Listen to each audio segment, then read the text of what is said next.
So we have a basic understanding that because of the shape of a planet, the acceleration due to gravity, it can vary.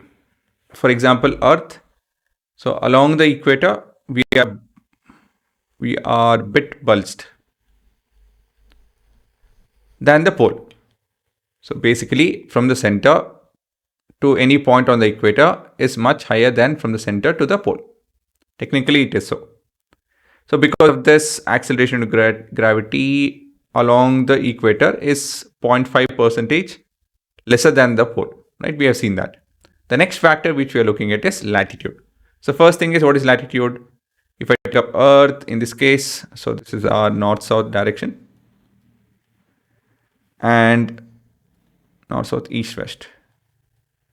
So if I happen to take a knife and if I happen to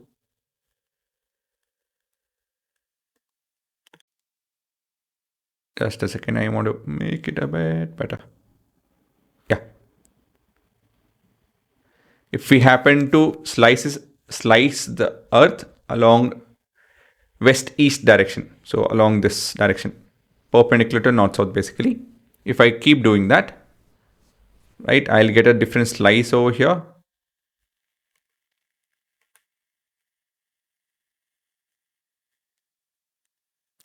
I'll get a different slice over here, and so on and so forth. So these are your latitude. Okay, I kind of got lost in trying to draw this. So any given planet which is revolving around its axis, sorry, not revolving, rotating around its axis, its own axis, right? It experiences something called as centrifugal force, guys. Okay, so this centrifugal force has factors, it's a pseudo force. First thing is, it's a pseudo force. Pseudo force is false force. So this, what it does is, this pushes us outward. This pushes you or things outward. So basically here an object is getting pushed outward. Here the object is getting pushed outward, and so on and so forth.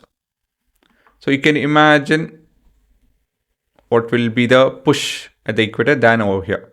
So you get your answers. So you are almost there, but anyways, let me continue.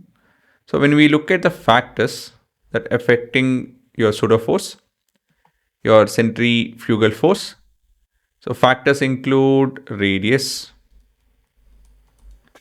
how fast rate of rotation, are some of your factors. Okay, I'm not going to list all of them or discuss.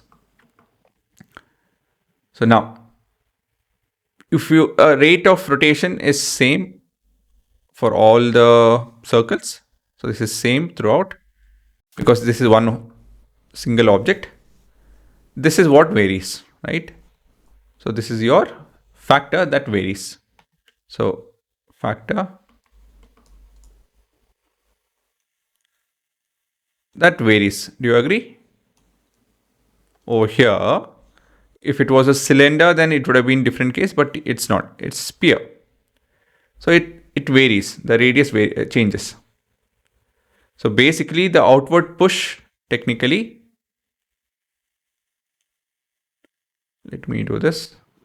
The outward push is a lot more over here compared as in when we go near to the pole. So if I consider this as our centrifugal force, the centrifugal force along the equator is lesser than the pole. Do you guys agree?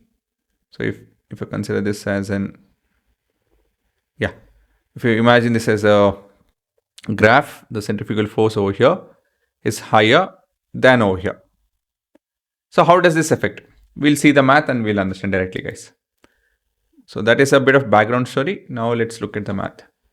So as in when we move away from the equator, our weight reduces. For that, we start off with talking about Earth's angular velocity or any planet's angular velocity. So we'll start off with let planets angular velocity be omega. Then we need a diagram actually. I need a circle. Okay, that's good enough. Then let's consider a particle over here, say mass m and all of that. So let's call it as point P. And this is at a latitude. Yeah, I think this is good enough. That's the latitude. Agree? And if I happen to draw a bunch of other lines which we'll need as a reference.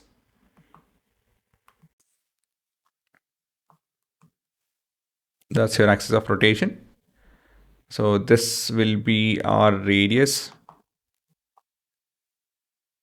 over here. And if I happen to, so we have to use a variable to talk about all the points. So for that, we are using theta. Okay, so theta represents the angle made from the center of the from the plane which is passing through the equator to the plane connecting the whatever this point is on. Okay, so this is just a line and the angle basically, right? So let me define it this way. Let's consider, the write-up will make it clear, a particle of mass m. It's at a point P whose latitude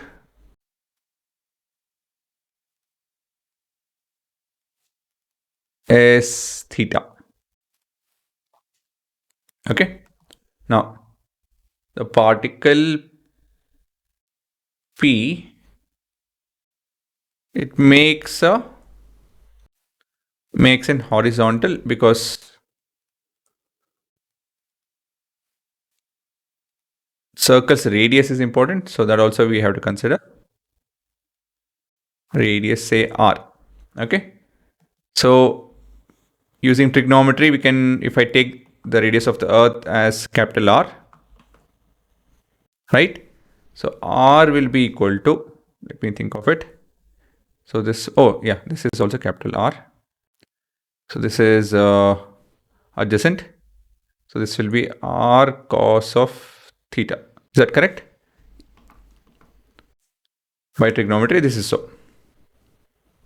Okay, till now things have been basic description of the diagram. Now let's move on to the centrifugal force. The centrifugal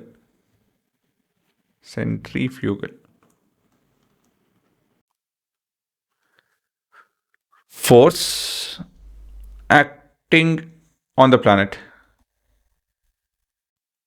The particle, not sorry, planet. Particle is going to be FCF mr omega square, and it's acting along this direction.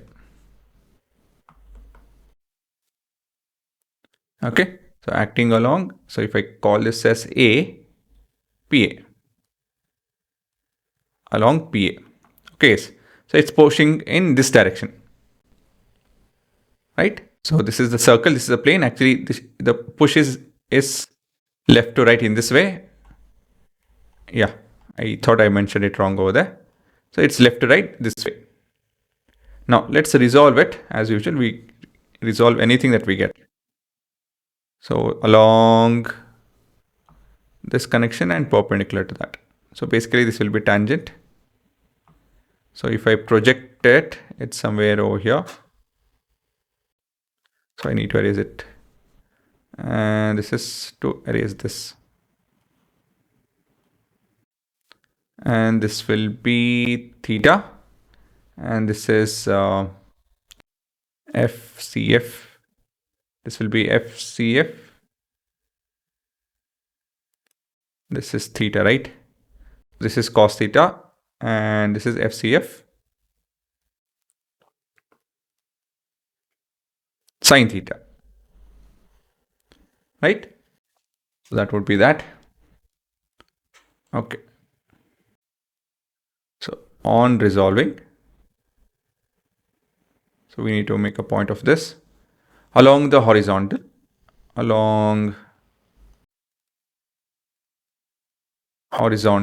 it will be mr omega square.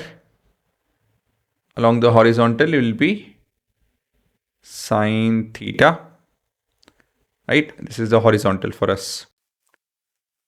Okay, this is a horizontal. For a person who's standing over there, this direction is horizontal, and this is above his head, or our head. So the person's head basically. Along vertical,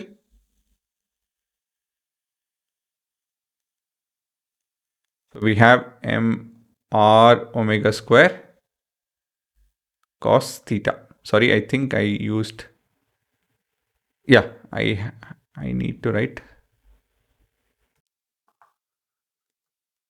yeah, small r omega square cos theta. So moving on, we have to take in the resulting effect, right? So we need to apply Newton's second law along the vertical. So basically you have mg theta will be equal to mg. That's a force pulling the object down. But this is trying to push the object away. Right? And if you substitute r being equated to r cos theta, if I'm right. So we have mg theta is equal to mg minus m r omega square cos square theta. Okay, guys. So basically mg is equal to g minus r omega square cos square theta. And yeah, that's your final expression. Okay. Now we can have a look at the variation. So what happens when theta is 0 to what happens when it's 90 degree. So clearly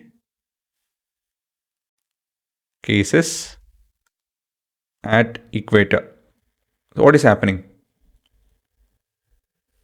At equator, g theta at equator will be g minus r omega square cos square 0. Cos square 0 is 1. So this will be a reduction factor. While at pole, we have g theta at pole, which is equal to g minus r omega square cos square 90. So this is basically 0. So you can see g is g. So the difference here is r omega square. So this will reduce by a factor of r omega square. So at the equator, your weight reduces by r omega square factor because of Earth's rotation around its axis. If that stops, then at the pole and the equator, g will be same. Okay, does it make sense? So that's the math.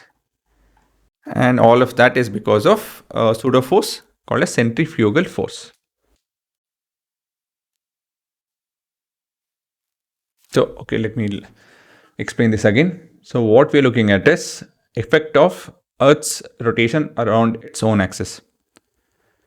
So as a result, you have different section of the earth. So basically cutting different latitudes along the latitude, you will find that at different latitude, you have different rotational effect per se, right?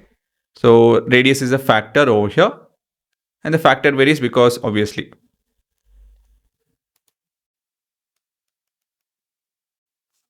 So when we take all of that into account, is a simple math. So we are expressing in terms of your radius of the earth or planet. So for that sake, you end up with this expression. And you know this, right? Centrifugal force. So this comes from your rotational topic. So when you apply that and resolve it along the vertical and the horizontal, all you have to do is the effective force will be your gravitational pull minus this particular force. And when you do the math, you end up with this expression, as simple as that. Technically, it's only that. Diagram, force का expression, resolving, and applying Newton's second law. So that would be it.